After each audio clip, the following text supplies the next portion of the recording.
มาเดินแกงหน่อไม้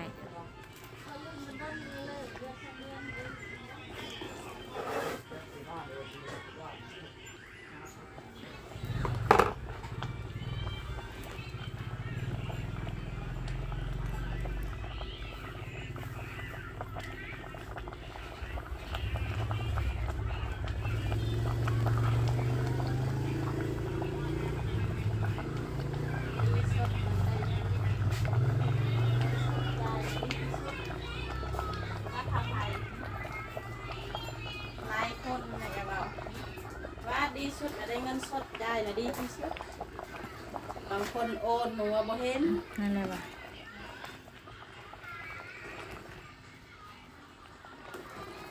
นะแม่สู้พักพวกนะอีปัดอีแฮวเลย ผัดพวกนะแม่เขามีกุ้งมีกินนะ